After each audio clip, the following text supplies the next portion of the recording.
Ladies and gentlemen, welcome back to another one of those ones where if I gotta see it, you gotta see it. Because what's the benefit of me having to suffer by myself, consuming all of this stupidity on a routine basis if I can't share it with the likes of you? Because if we suffer together, that just makes the world a better place. Before I get too deep into this, though, I want to read a comment that I conveniently just got 3 minutes ago on a YouTube video. We have so little true racism today that people just be inventing anything. People are so sensitive today that this was considered a hate crime. This being the guy who complained that a bunch of people were dumping ice from the back of their trucks within eyesight of him. We had our churches and cities burned down, but today this is what someone considers a hate crime. I'm over the 2020s. And you know what, dear random viewer and commenter, I agree with you, but I think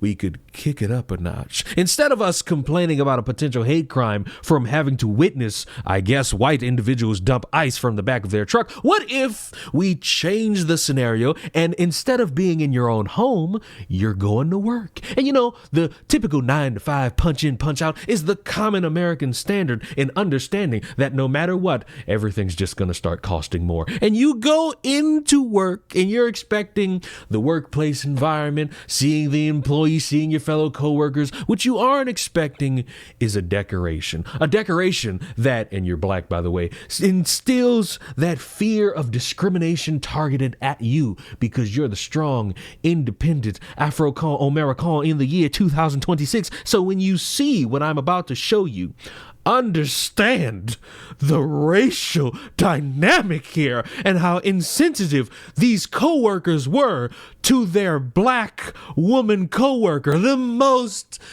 disrespected group in American history. Controversy. A former employee tells us an incident happened over the weekend that she says was racially motivated. Now, ABC 15's Caitlin Richards joins us now. Caitlin, this is a trending story as well right now on our website. And that's right. On Saturday morning, Kanisha Brown-Spivey tells me she went to work as usual, but what she saw inside, she says, was unexpected and alarming. We do want to warn you, some might find the image disturbing. Kanisha Brown-Spivey says she showed up for work at Chipotle on South Commons Drive in the Surfside area and saw a skeleton hanging from its neck inside the restaurant. Because as a black woman walking into a building and you see something hanging from the roof, the first thing your mind goes back to is slavery. And the fact that it's still happening today in 2026, people are still being, and it's supposed to be taken as a joke, it's not funny. I just want to say that it's completely laughable that I have to sit here and listen to this knowing that there's this idea in this woman's head and probably people out there who also see this and share the same sentiment that will look at this and think of when there are two examples of black people that have been mischaracterized as being hunted down by the evil white men and being strung up to celebrate how much they love being white, when in reality, it more so is towards their mental health. And nobody wants to have that conversation, but they drastically want to have everybody grab the baby oil and the cocoa butter and to a little bit of racial fan fiction. And that to me is the ultimate backhand to any conversation about mental health and actual racial discrimination. When you see something like this and see actual hatred being spread out in the world and you compare the two and you recognize one's an actual conversation and the other one is just somebody thinking something that's so evil. Brown-Spivey says she faults the worker who hung it, also management for not taking accountability. And all I got was a text message, "Are you done?" That's all I got.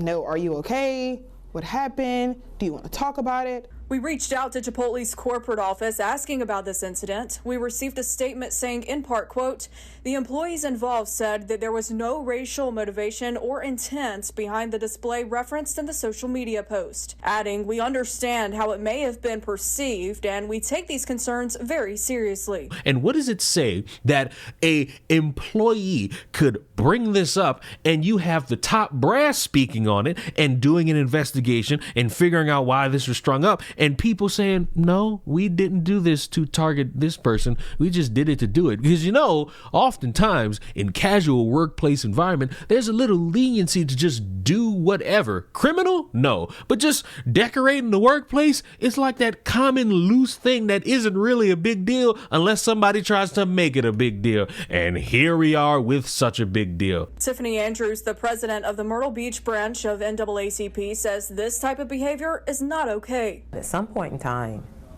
enough is enough. And what I will have to say to the CEO of Chipotle is what you perceive as being offensive may not be what I perceive as being offensive. Therefore, we must have sensitivity training to make sure we're all in tandem of what is offensive and what's not. South Carolina and Wyoming are the only two states without any hate crime laws. I asked if South Carolina had a hate crime law in place, would this situation have happened? I don't necessarily think less of these things would happen. However, there's more of a consequence that will come with it. Brown Spivey says raising three boys, the incident has a deeper meaning for her. It does not mean anything. It's important for you to stand up for what you believe in and to stand up for yourself. Andrew says it's important people are aware of their protection under Title VII of the Civil Rights Act, which prohibits bias and punishment based on race, color, religion, and sex. In studio, Caitlin Richards, ABC 15 News. Caitlin, thank you. Andrews tells us every workplace should have a company handbook outlining what's supposed to happen when there is harassment or discrimination in the workplace, which is vital for next steps in situations like these. I do love that even though there are no hate crime laws in that state, there is that perceived notion of these people could just get away with anything under the sun. And as long as there's no hate crime laws, we are absolutely going to have more examples like this where people are decorating skeletons and saying, we've decorated a skeleton and it's supposed to represent something about blackness. I'm looking at it and I'm thinking to myself, and this is morbid, by the way, this is the reality of a Chipotle worker slaving away, ironic choice of words, while these random people walk in and demand more steak and more chicken, more whatever the fuck goes on these Chipotle bowls that you people create because you are disgusting. Chipotle sucks. Go to Qdoba. And then you see these people doing it and then they waste away and then they go home and then they rest and then they come back and then they go home and then they come back and then they go home. It's the ultimate messaging of how much it sucks being a Chipotle worker. I'm not looking at this and thinking this is specific towards the one black woman. I'm looking at this and saying, wow, people are bored. But that's just me having that racial lens taken out because everything in my eyes isn't supposed to be viewed under the racism microscope, especially when it's this fucking pointless and this fucking stupid. You could bring it up and say, yo, what's the purpose of anything y'all got going on here? And if they explain it to you, it's not really that deep after that. It's not really that much of an issue after that. Now, if they came in there and they made a complete makeshift version of you specifically and had your name on it and said, this is what we gonna do to you, then at that point, ooh, you might not want to work there anymore because they might be after you. And you might want to report that just so that you could dot your I's and cross your T's. But that didn't happen here. So why the fuck are we blowing it into this proportion?